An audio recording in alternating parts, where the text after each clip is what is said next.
All right. I think we've got a quorum. So let's get started. Welcome, everybody. Thank you for joining us. We're very pleased to have you join us at this virtual launch party for our September issue of Luxury Portfolio magazine. This is, as you know, twice a year endeavor, and this particular issue is good through fall as well as winter. And we are very pleased to have our team here from Luxury Portfolio. If they can kindly hold up the issue of the magazine. And that is, as you can see, Luxury Portfolio magazine. You are the very first people to see this magazine. We print 60,000 copies of this issue, and it is distributed to some of the wealthiest people around the world. I can tell you that it's a effort of love because it's 220 pages. It's very heavily edited. There's no pay for play, and you can see when you receive copies of this magazine, it's got a lot of content on lifestyle, design, real estate, and travel. That's our four pillars for our magazine. And this particular issue, the theme was exploring and experiencing global cultures through travel. The issue before that was focused on elegance, and one before that was focused on optimism, right as we kind of came out of the deep throes of COVID. We're still in COVID, but we pretend that we're out of it. So I'd like to get started, and this particular issue has a heavy focus on destinations we like. So whether it be Rio or Palm Springs or Tel Aviv, Dubai, we try to span the globe. And we also have articles on pearls, luxury strollers, Scotch whiskey, Broadway. So it's kind of an eclectic mix. Don't forget, we have to also sell it on newsstands. So we have to appeal to a few people. And as you can see, the cover is also very eye-catching. That's an Art Deco rendition of an ocean liner.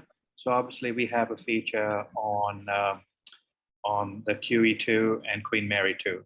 For those of you who have never been on either ship, I highly recommend the Queen Mary 2. I've been on the QE2. It's now sitting in Dubai. It's kind of a hotel / museum / restaurant, whatever you want to call it. It's like the original Queen Mary that sits out in San Diego.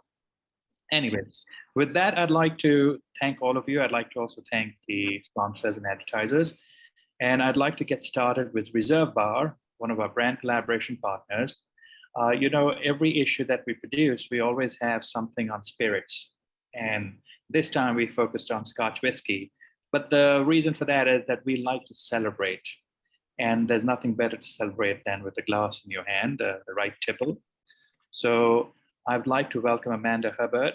She's the Manager of Partnership Marketing at Reserve Bar, which is a Luxury Portfolio partner.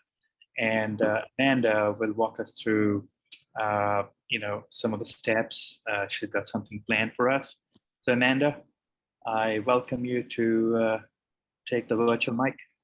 I appreciate that, Mickey, and thank you all for having us join today. As Mickey mentioned, my name is Amanda Herbert. I am on the partnerships team over at Reserve Bar. If you are not familiar with Reserve Bar, we are an e-commerce destination for fine and luxury spirits, wines, and champagnes. Our website features over 5,000 different bottles to choose from. And we like to say that we're the perfect destination to find exclusive luxury bottles and items, as well as the perfect gift for any destination that you might be looking for. As Mickey mentioned, as a partner of Luxury Portfolio International, we are extremely excited about the launch of this September issue. And to celebrate the moment, I thought that it would be a great opportunity for us to feature one of our brand partners today, Campari. Campari is quite known in the industry, but if you're not familiar, Campari is a major player, as I mentioned, in the global spirits industry with a portfolio of over 50 premium and super premium spirits to choose from across the globe. So today I am joined by Eddie Hansel, who actually runs the Campari Academy, and he's joining live from Campari HQ for an exciting demonstration for us today to celebrate, as Mickey mentioned. So if you are interested in anything that Eddie mentions today, any of the products, all of these are listed on reservebar.com, so be sure to visit us. But without further ado, I'll pass along the floor over to Eddie.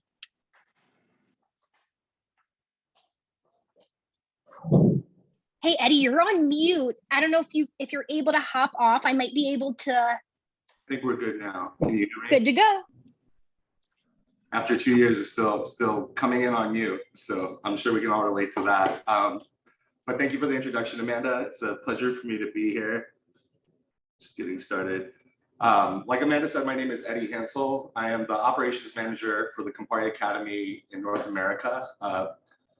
We have a lot of roles. Essentially, we develop all the education and really focus on trade engagement with the on-premise bartenders and restaurants and partners like in e-com, like Reserve Bar, just to educate consumers on our brands and the best way to use them. Today, I am coming to you live from our headquarters here in Manhattan. I'm actually in one of my favorite spaces in our office. It's our Boulevardier bar. So this is literally a speakeasy hidden away in our office. So if you ever get the opportunity to come by, you'd be very lucky to come in, but I'm giving everyone my personal invitation. If you ever make it into the office, that I'd love to show you around and serve you a drink in this space. And really quickly about the space, it was a pre-prohibition bar in service until 1919. It's almost 200 years old now. And in 2019, the Wall Street Journal actually gave us the most exclusive bar in the world, because the only way to come into this bar outside of a session like we're having right now is to be a personal guest of an exec or myself or Jessamine, who's the Academy lead. Without further ado, we'll just jump right into the demo. Back here, we have our rare portfolio. So these are our super premium marks, the elevated marks in the Campari portfolio that you can find in Reserve Bar. One of the cool things about Campari is most people don't realize that we have such an extensive portfolio of brands. And I'll just talk about some of these higher marks, but for instance, Lallier Champagne is one of our luxury marks in the rare portfolio. We have Festive Dubuchet Cognac, which we're going to talk about today, and Russell's Reserve, which is really like, and we'll be talking about that today too, two of my favorite marks. It's an elevated bourbon and rye from the Wild Turkey family of brands, which is also under Campari. So jumping right in, we're going to talk just about these two marks and just go over some classic cocktails with a little bit of a Campari Academy twist. So we're going to start with this Festive Dubuchet VSOP Cognac. Just a couple fun facts about Cognac. You know, has to be specifically from Cognac, France. It has a DO like wines, so it has to be approved, and the grapes have to be approved for it to be called Cognac. VSOP speaks to the aging, so it means very superior old pale. And what that really just translates to is that it has to be aged at least 4 years in French oak after it's been distilled.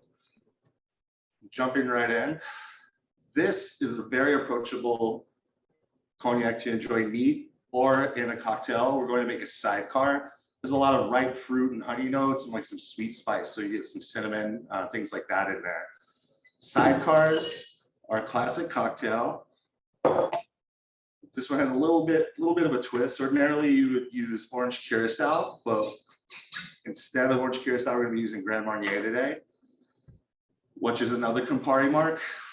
Another interesting thing, we all know Grand Marnier, but very few people realize that Grand Marnier is majority cognac. So this base mark, the Cordon Rouge, is 60% cognac and 40% orange curacao or orange triple sec. So really simple. We'll start with 3/4 ounces of lemon juice. When you're making cocktails, you always start with the most least expensive ingredients first, in case you make a mistake, then you won't have to throw away your spirits. So we'll save the Dubuchet to the end. Just about 1/4 ounce of Demerara. So this is turbinado sugar. This is a rich Demerara, so it's 2 parts sugar to 1 part water.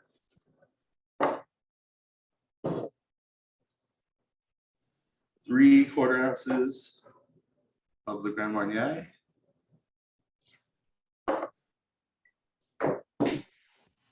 And then 2 ounces of our VSOP ski and Dubuché cognac.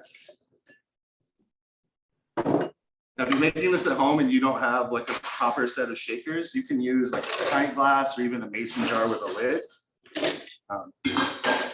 There's no real science to shaking or chilling a cocktail. You just want to shake it until the outside of the vessel gets really cold.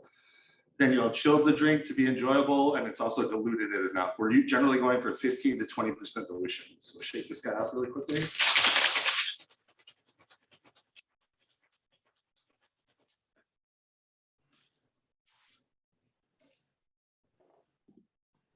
We have a sugar-rimmed coupe glass here. This cocktail is intended to be really approachable. So if you're familiar with like cocktail families at all, or just really simple cocktails like a whiskey sour, you basically have the spirit notes, some acid with the lemon, and some sweet with the sugar, and the Grand Marnier is also playing into that. Just gonna double strain this.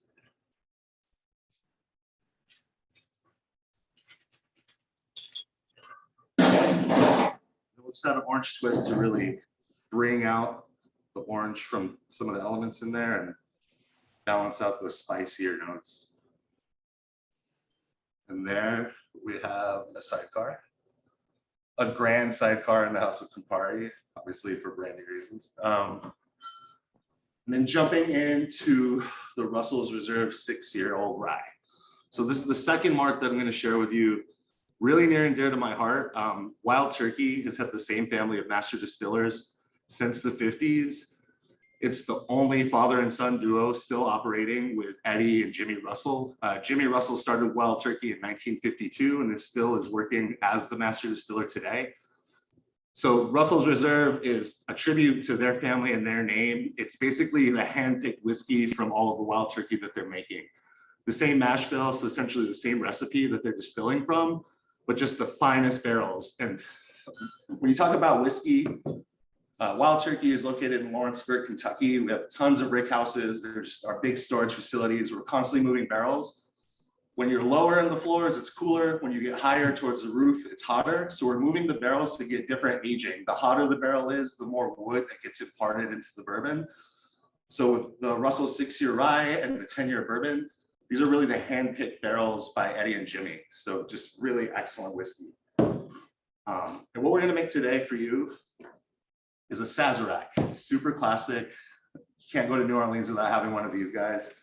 Just a few modifications. The Sazerac is really traditionally spirit forward. So I'm gonna do a couple things differently. Start by taking a chilled glass. You wanna do a quick rinse in the glass with absinthe, to give it some astringency and some of those notes of fennel. Then in the glass, we'll actually build the ingredients. There's 2 trains of thought. You can actually do a cognac, for like complete cognac based Sazerac, or a rye Sazerac. Today, we're gonna combine the 2. I think the addition of the cognac really kind of adds a nice rich depth of flavor to the rye. If you're not familiar with whiskeys, rye can be a little spicier off the bat. We're gonna just put this right in the glass. So an ounce of the rye, an ounce of the cognac.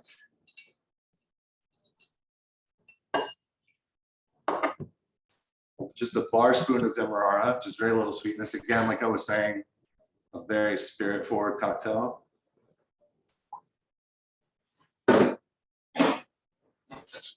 And 2 dashes of Peychaud's bitters.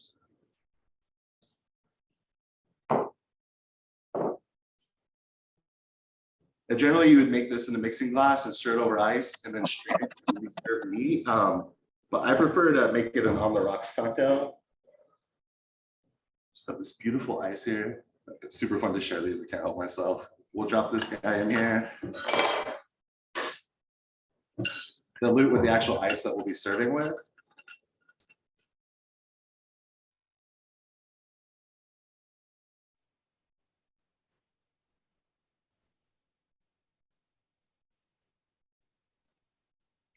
Eddie, you're muted again.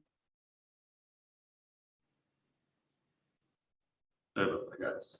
There you go.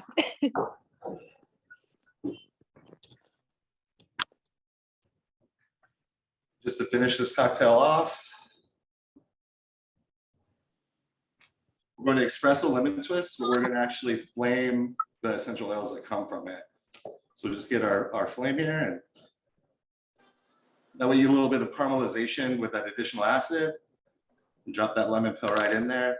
It adds some brightness to the richness of the spirit. And I hope that you all will enjoy one at home. If anyone has any questions, you can DM me on It's a Instagram. webinar that I was going to do, but I don't mind just dumping it. I just don't know how to get rid of it.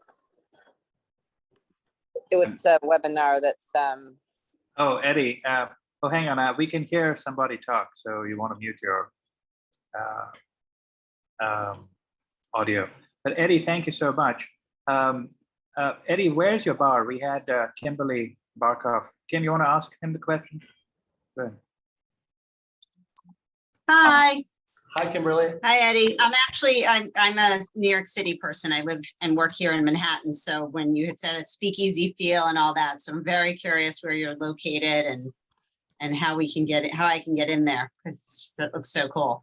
I would keep an eye on anything to do with Reserve Bar. We're not actually open to the public, but we do have open houses from time to time. Going back to what I was saying, like on social media, you can follow Campari Academy US, or you can follow my Instagram. It's academy_Eddie. We don't have anything in the works right now, but I anticipate in the spring to kind of have an open house for consumers and some of our VIP guests. So we'll definitely be reaching out to Amanda at Reserve Bar to set that up.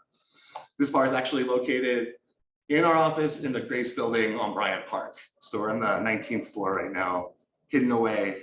So it's really a speakeasy in every sense of the word. Kimberly, actually, that sparks now me to figure out an event so that I'm able to invite you all so that we can get that tour. So adding that to my to-do list to figure those pieces out. And you know, Amanda, Kim works for one of the largest brokers in New York, Brown Harris Stevens. So, you know, they're very influential. So Great. We'll definitely have to connect. great. I mean, Eddie, thank you so much. Is there any last minute suggestions for our audience? Anything that you feel they should take away from your demonstration? I think the idea behind this was just making classics that you may have to make on your own. And, you know, for every type of consumer, I really want to get people enthusiastic about enjoying cocktails at home. These are both cocktails that you can make and really have a great evening, just to kind of wrap up the day, or to make and entertain your guests with. Obviously with marks from our portfolio that you purchased through Reserve Bar. But I hope everyone goes and makes a cocktail for themselves at some point this week after having had this experience. So Wonderful. Thank you so much, Eddie. Any more questions for Eddie? Great.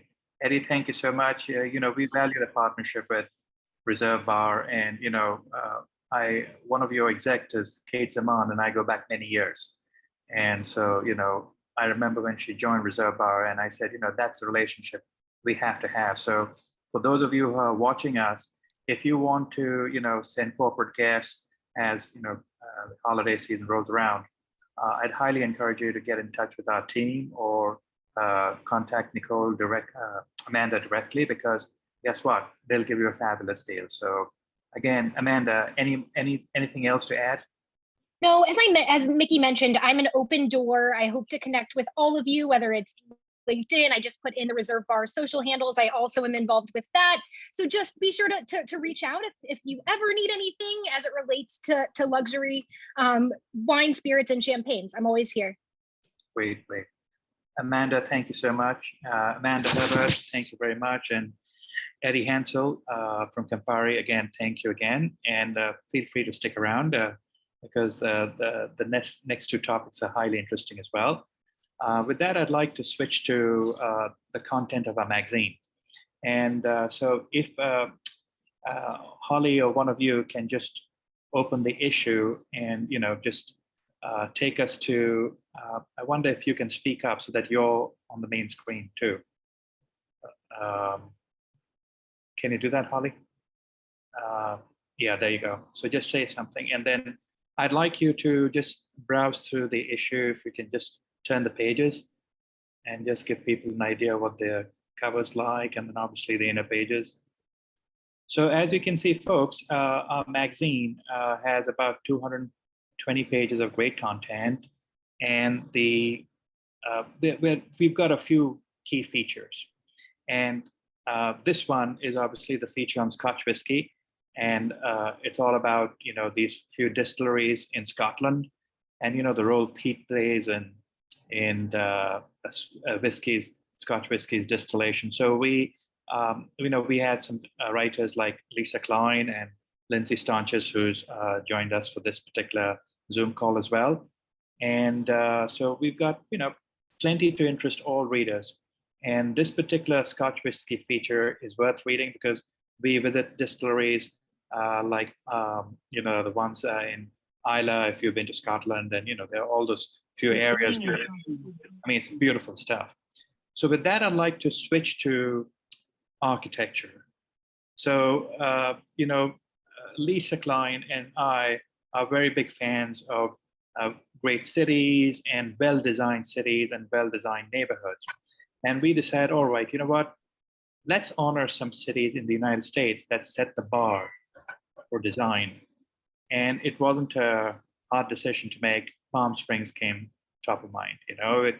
If you've not been to Palm Springs, I think now's the time to take a trek, because, for example, they've got the Modernism Week pre-show coming up in October, and then of course they've got Modernism Week in February. I've been to Palm Springs for decades now, and I can tell you, it's inspired me. In fact, my first trip inspired me to switch to mid-century modern design at home. And so I can tell you that feature that we produced on mid-century modern, and especially desert modernism, is worth a look. So only if you turn to that particular section, and then I'll invite Lisa Smith from the CEO Modern Week to give us an idea of what desert modernism is about. So if you can just give us 1 sec, Holly will just pull those pages. I think it's the first. I think it's on page 13. Yeah. So let's see. on page 13. I got it. And as a reminder for everyone joining us today, the digital version of the Luxury Portfolio magazine is available via the link in your chat. So if you'd like to follow along, please feel free via the included link. Yes, that's a great idea. Thank you, Amelia. So this is the cover. And what we did was we featured some famous homes. For those of you who have not visited Twin Palms, this is Frank Sinatra's old home. He lived here with Ava Gardner, and those palms are very skinny now. This is, if I'm right, this is a Swiss Miss type, A-frame. And then below, do we have, if you can just raise it, and you can see the butterfly, thank you, the butterfly shaped homes. And, this the Alexander home. This is typical Palm Springs design. And what we did was we interviewed Lisa. We interviewed a few folks who are residents and architects, and you can see there were, this is the Edris House in Palm Springs. I feel like I'm with the Palm Springs Visitors Bureau right now, or Visitors and Convention Bureau. This is the issue. So with that, I'd like to welcome Lisa Smith. Lisa, if you could just quickly say hello, say a few words, and describe your role at Modern Week and what you do. Hi, Mickey. Can you hear me okay? Yes, absolutely. Great. Thank you so much for having me, and congratulations on your beautiful issue. I cannot wait to sit by the pool this weekend, thumbing leisurely through it. So thank you so much for including us. And I just want to say I'm having a bit of Wi-Fi challenges. So if I lose you, I'll come right back. So carry on, as I know you will. But congratulations to the whole LPI team. We're so honored and privileged to be included this month. And I am Lisa Vossler Smith, CEO of Modernism Week. And thank you for that very scholarly introduction, because you really know your butterfly roofs from your folded plate, Mickey. I was very impressed. But I have the good fortune of running Modernism Week, which is an architecture and design festival It takes place twice a year now in the Palm Springs area, actually throughout the Coachella Valley. That's part of the secret as well. Modernism Week is throughout the Palm Springs region. So we explore the areas even into the high desert of Palm Springs, and we'll talk about that a little bit more. But I am actually a desert resident. I've lived there since I was in elementary school, and I'm very fortunate to have grown up in Palm Springs and really take pleasure in knowing about the rich archive of mid-century modern architecture that we have. And that's what we share with the public every year during our architecture and design festivals. Thank you, Lisa. So Lisa, you mentioned the desert, and I know that you've got different schools of modernism. You've got Scandinavian modern, you've got traditional mid-century modern, but Palm Springs modernism is called desert modernism. What is it? I mean, can you elaborate? Sure, I'd love to. Desert modernism is both a historical reference to our own brand of mid-century modernism, but it's also what our current contemporary style is referred to today, desert modernism. So historically, we like to call the mid-century period our desert modernist period because there was about a dozen architects working in the Palm Springs area throughout the valley, designing buildings from residential to commercial and civic buildings. That's why the architectural character of Palm Springs remains so consistently mid-century focused, because they were all working throughout the valley at the same time, and much of those structures have been preserved. So when you come to Palm Springs, immediately upon landing at the airport, you see desert modernism and you experience it through the indoor-outdoor lifestyle that we have here, because 9 months of the year we have absolutely perfect weather. It's usually about 80 degrees, sunny with very few clouds in the sky, and that allows us to have outdoor living spaces most of the year. When other cities are in winter climates, we're still experiencing spring-like weather. Lisa, you mentioned indoor, outdoor. The first thing you do when you land in Palm Springs, the airport you alluded to, right? You step out of the terminal, and then you walk a few steps, and it's like a garden, and it's an outdoor cafe, and you got the cabanas and all that kind of stuff. And then, so that's your first whiff of Palm Springs, and then you walk out, and it's just drop dead gorgeous. You feel a weight is lifted off your shoulders. But people, I remember Palm Springs went through some ebbs and flows, and it was very popular, and then 80s and 90s kind of saw the decline, and then it's back to being really popular now. But that is basically the charm of living there, right? That indoor outdoor lifestyle. Very much so. Not only for the recreational seasons and the amount of time that we can spend outside hiking and exploring the gorgeous terrain and the mountains that are nearby, but also because it affords you to be inside your home with the doors open. And, something people don't think about is we really don't have a problem with bugs or insects either. And so we can have the screen doors open, these big panoramic views of the desert and our beautiful surrounding mountains. And the architecture is really designed and geared towards that lifestyle. So we have, low overhangs that provide lots of shade around the buildings. We try to, shade the west side so that afternoon sun doesn't hit so much. And that's, of course, a perfect place for a cactus garden because they love the sun. And you're right. I love what you mentioned about when you step off the airport, you really, you smell the desert right away. You can feel the dry air. We just have an entirely different arid climate that allows you, even when you're inside, to have the doors open and experience the outdoors. So it's challenging this time of year. You'll notice I'm inside in the air conditioning because of course it is a desert and we're having a heat wave and it's very warm. But that's why we plan our primary architecture festival in February when the weather is perfect and glorious in what is otherwise winter. In the rest of the country, we're still wearing shorts and playing golf, most of the days. So it's a great time to come to Palm Springs and experience an architecture tour. And Palm Springs obviously has a very strong connection to Hollywood.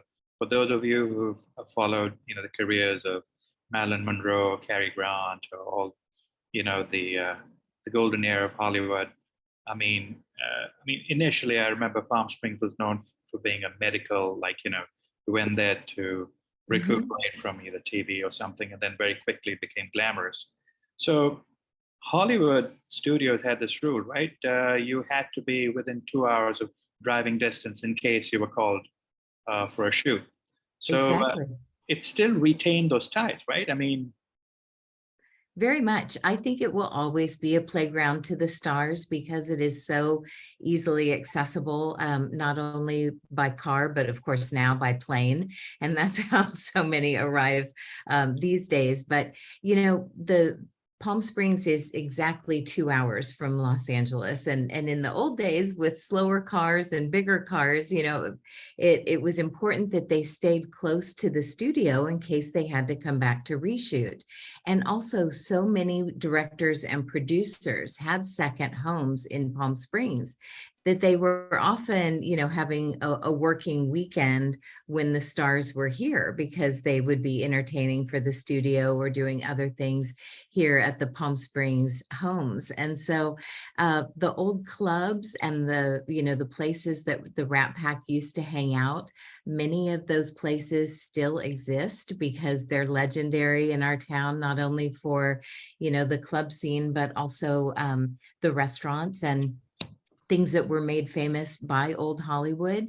But even today, we see that young Hollywood still loves to come to Palm Springs. Many of them have second homes here throughout the valley.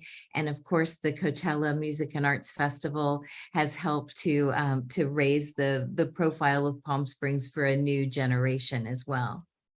Yeah, your Leonardo DiCaprio, has a lovely home there in Palm Yes. itself, and I shan't mention the Kardashians, but I did. But Well, then Rancho, right? Rancho Mirage, or no, La Quinta. Yes, they're in La Quinta. And can we talk about Leo's house for those who don't know? It's wonderful when celebrities actually have an appreciation for architecture. And Leonardo DiCaprio purchased Dinah Shore's home, which is a beautiful 1960s Donald Wexler property. And if you're Googling, you'll see the home. It's terrifically restored. And he's been a wonderful steward of that house. And of course, he's done some entertaining and had some guests there as well. But it's always nice to have a high profile property owner who cares for the home with a museum quality eye for, for its pedigree. Yeah. And one of my early visits to Palm Springs, I found out that Cary Grant had a home there too, and he shared that with Randolph Scott, with the roommates, and now it's a restaurant, right? Yes, and Copley's. Yes, it is. So, folks, the thing is that you can experience a lot of Palm Springs history through restaurants, through tours, and so it brings me to Modernism Week. What is the genesis of Modernism Week? And I remember when you launched it many years ago. It started off just as a few house tours and a few lectures, and today it's a colossus. People from all across the country, around the world show up, and you've got sponsors from all the amenities providers and appliance makers, and all of them support this. So if you could give us an idea of what Modernism Week is about. Thank you. Yes, I'd love to. And Mickey, you're one of the special ones that's been coming almost every year. So thank you for being there with us since the beginning. Modernism Week is in its 18th year this year. So it's been quite some time now, but it started as a long weekend event in Palm Springs because there's a very successful modernism show that was taking place already for a few years before us. And it's an antique show that's open to the public, and you can buy special home decor and furniture from the mid-century period. And that was bringing a special type of collector to Palm Springs over that President's Day holiday weekend in February. So there were a group of nonprofit organizations, including our art museum and our historical society, and a few of the other architectural preservation groups who got together and realized we could put together home tours and special presentations and cocktail parties and things to help educate the public about why it's important to save and restore old architecture and old buildings. Now, what's funny about that is we talk about old buildings from the 1950s, but I know that our friends around the country have old buildings in their towns that date back to the 17 and 1800s, and even friends in Europe who have really old buildings. So our old buildings aren't that old, but like all of us kind of in our 50s and 60s, we need a little facelift every now and then. And when that renovation and restoration happens, we and our partners work with homeowners to help them know how to sensitively restore a historic or older property. And all of you in the property business, of course, are familiar with sensitive restoration. And many of these old buildings, their materials, many in the desert were concrete, glass, steel, because they were industrialized materials from that mid-century period, which we roughly refer to as late 1940s to early 1970s. And so many of these desert buildings have been protected and restored, and as Mickey mentioned, even reused in different ways. Some old residences have become restaurants, some old banks have become party venues, and likewise, we're finding new ways to use post offices and liquor stores and some of those old charming buildings around Palm Springs that still have great value to our community. And Lisa, before I let you go, since we are all about real estate, I know the Palm Springs market is really hot. Any thoughts on, we've got all realtors on this call here. So what's going on there? Well, if we can talk on the inside here, it's all about location, right? And inventory these days, because, we have a limited inventory in Palm Springs, and mid-century modern architecture has been hot throughout the valley for a long time. And if I were in the market these days for a property, I'd look just outside of Palm Springs, because in Rancho Mirage, Indian Wells, Palm Desert, all the way out to Indio, you will find mid-century properties where the same architects were working, as we mentioned earlier, designing in Palm Springs, they were working throughout the valley. So there are still those hidden gems that you can find.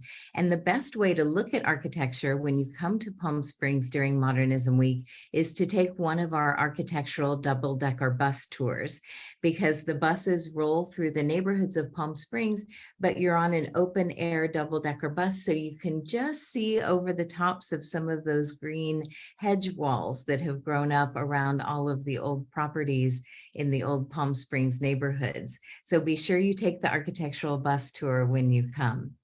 Great, thank you so much. And Lisa, the address is modernismweek.com.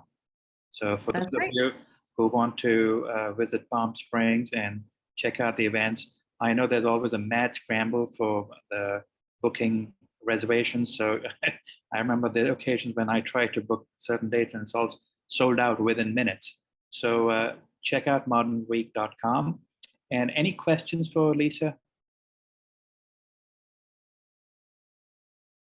All right, well, modernismweek.com is the place to go. Lisa, thank you so much for your time. I hope to see you when I'm on my next trip in February. Thank you for having me, and I will certainly see you with a martini by the pool. And we'll send you stacks of copies of the magazine too. So, in case you want to distribute some, at the office and all that, we'd be glad to do that. Thank you very much. Thank you. And with that, I'd like to welcome Emma, who's got a little quiz for us. And Emma, what do you have? Hi, everyone. Really quickly, we're going to take a 5-minute intermission before our next exciting segment to take a quiz to find out which luxury travel destination you should visit next. So I'm going to drop that link in the chat for you all. And once you take this quiz, drop your answer into the chat and you will be entered in a drawing to win an LPI branded Adidas hat. And the winner will be announced nearing the end of our session. Great, thank you. I know we are running a little behind, so we can make that 3 minutes.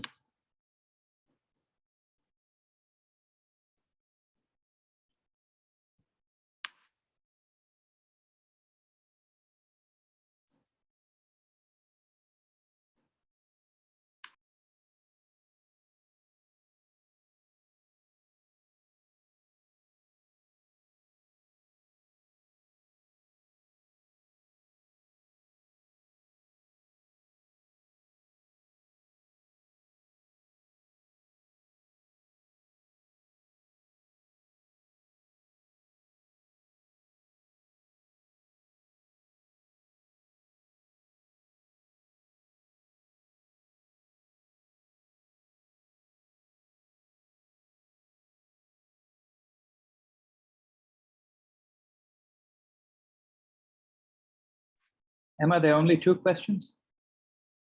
Or 3? Nope, there should be around 10. Oh, all right. I botched up something. All right, that's fine.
All right, everyone, I think we are ready to transition into our next session.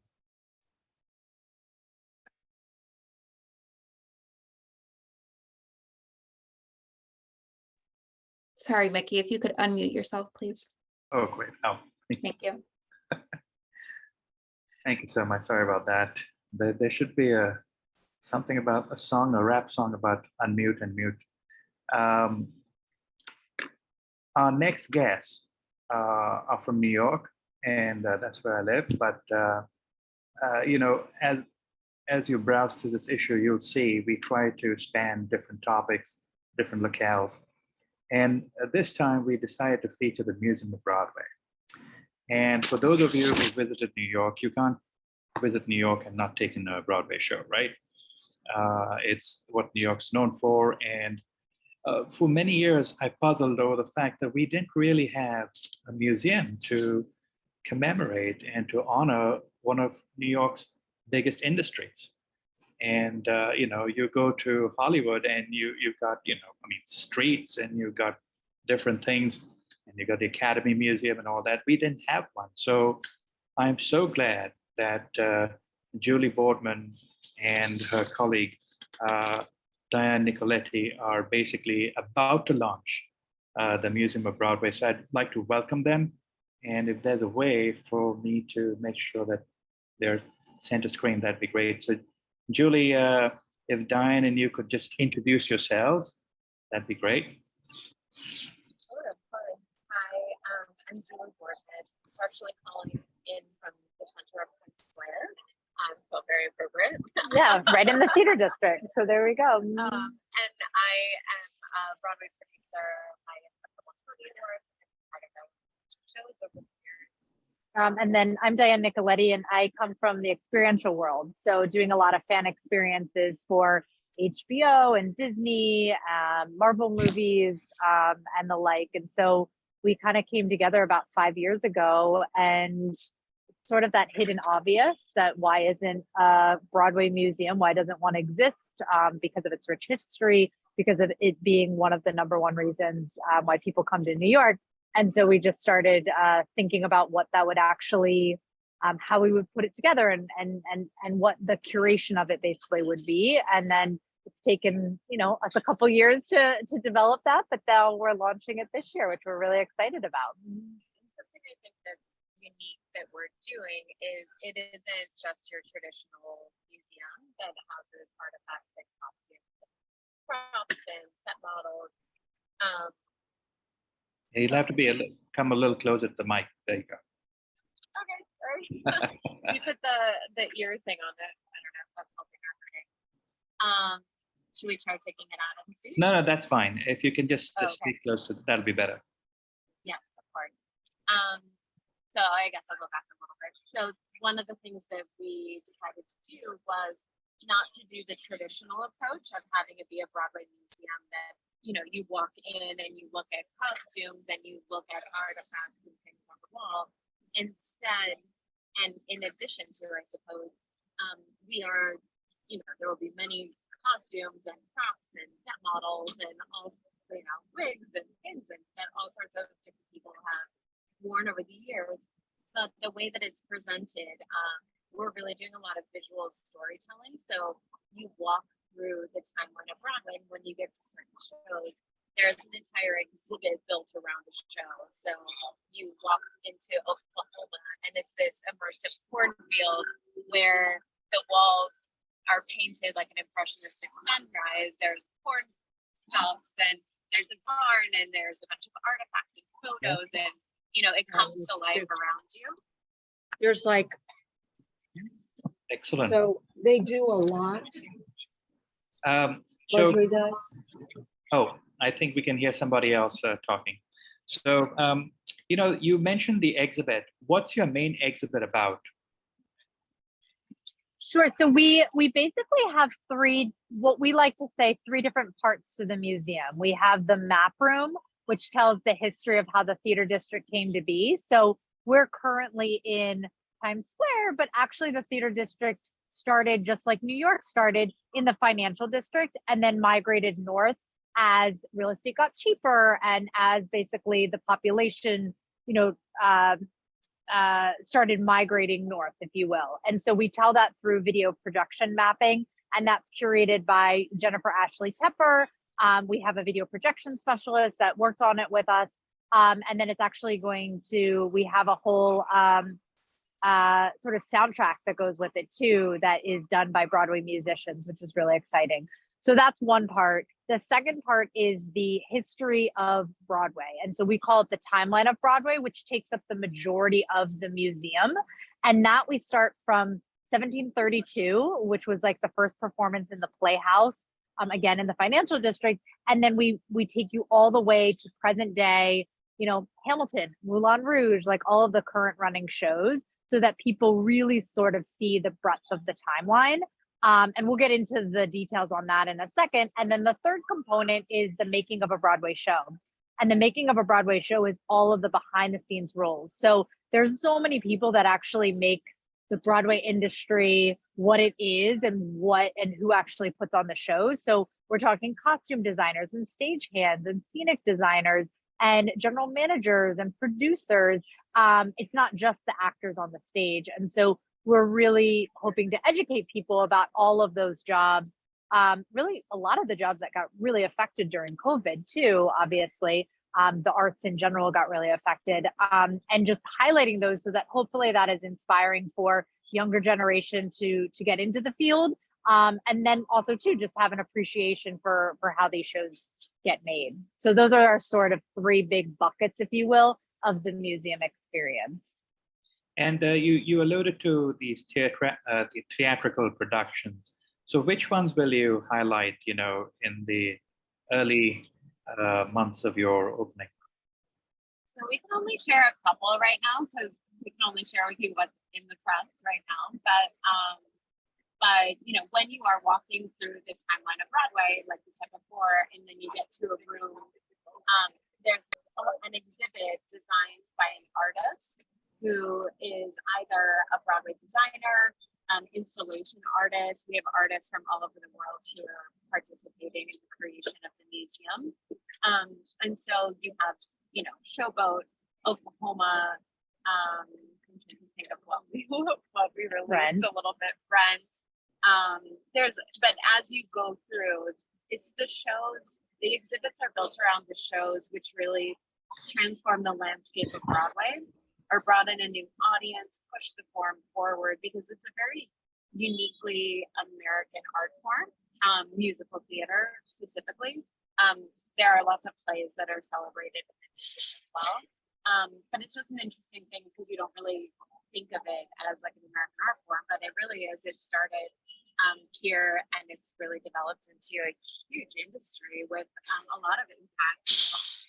Shows happen at Broadway here, and then once the Broadway show is happening, then it might tour around the country.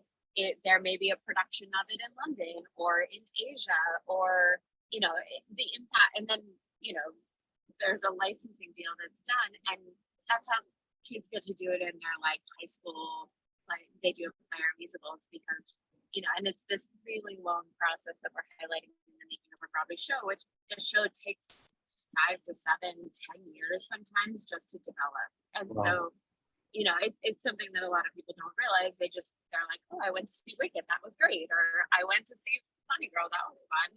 That's an old show. Oh, that's interesting.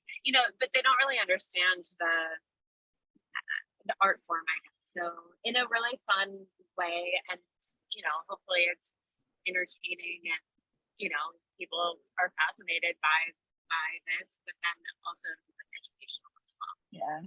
And most of the shows that or really the shows that we're highlighting are ones that change the form in some capacity. So, Julie had mentioned Showboat.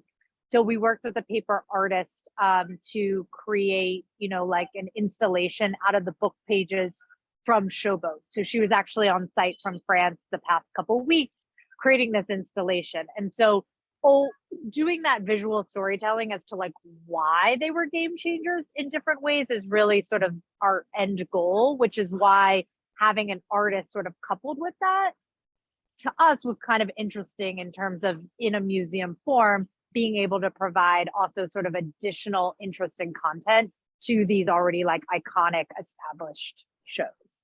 And the funny thing is that you might end up inspiring so many people, young people, to treat a career in Broadway as a serious option, because I know so many people. I remember reading stories about people who watched the moon landing in 1969 that inspired them to become astronauts.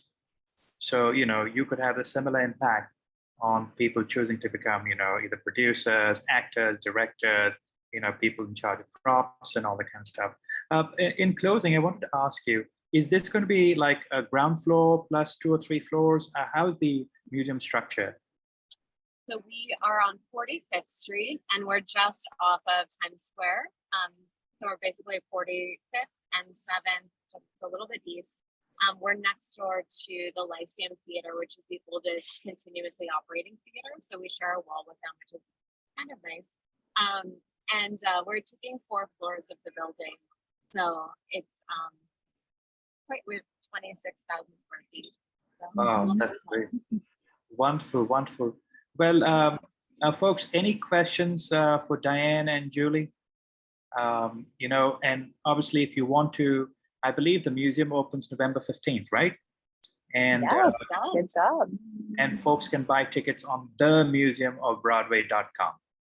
So themuseumofbroadway.com. So that's something to remember. And Thank you. I look forward to visiting. And for those of you who come to New York, please by all means make a trip here. This is such an ingenious idea. This is what makes America great, right? I mean, you find a need that's not met, you take a leap of faith, put manpower, woman power here in this case, and money, and right time, right place. So we wish you the very best, Julie and Diane. Thank you so much. Thank you. Folks, you can read all about the Museum of Broadway in our issue, and we have all the contact details there too, like where to buy the tickets and all that. And if you'd like to get in touch directly with Julie and Diane, just reach out to us. We'll send you that contact details. With that, I know that we're down to our last 2 minutes. Emma, you'll have to perform a miracle because you got exactly 1 minute to announce the results. We have our winner, and it is Debbie Quaid. Congrats, Debbie. I will be in touch with you after this session to get your shipping details for your new LPI branded hat. Thank you so much. Congratulations, Debbie. Very much. So folks, that hat we're talking about, I know it's a small thing, but look, that's the attention to detail we give. That hat was not made by a run-of-the-mill manufacturer. Jen Woodring, who's our Vice President of Brand Collabs and Customer Experience, she's on maternity leave right now. So we had a discussion and she said, I want to go to a top manufacturer. We went straight to Adidas. So it cost us a boatload of money to get Adidas to make the hat for us, but because we wanted to go with someone who represented our values. And that's what's very important to us. All the stories that we've covered, all the people that we've featured, we identify with them and their attention to detail. And that is what Luxury Portfolio is about. We are the world's largest network of independent luxury real estate brokers, 245 brokers around the world, tens of thousands of agents, and they all deal with quality products, quality people, and quality homes. So we hope you enjoy this issue when you get copies. And for those of you who are here from the broker side, we'd love for you to place orders as soon as possible and ship them out to your agents and then obviously to their end clients, the prospects and the sellers. I'd like to again thank everyone. Obviously, I'd like to thank my team members, Holly, Amelia, Kenna, and I think there's Emma. Emma, and Linda is also listening. And then obviously our guest today, we'd like to thank Eddie from Campari, Amanda from Reserve Bar, Julie and Diane from the Museum of Broadway, and then Lisa Smith from Modern Week. Folks, we wish you a wonderful fall, and please visit them in their different locations. And again, thank you so much for spending time with us. Thank you all.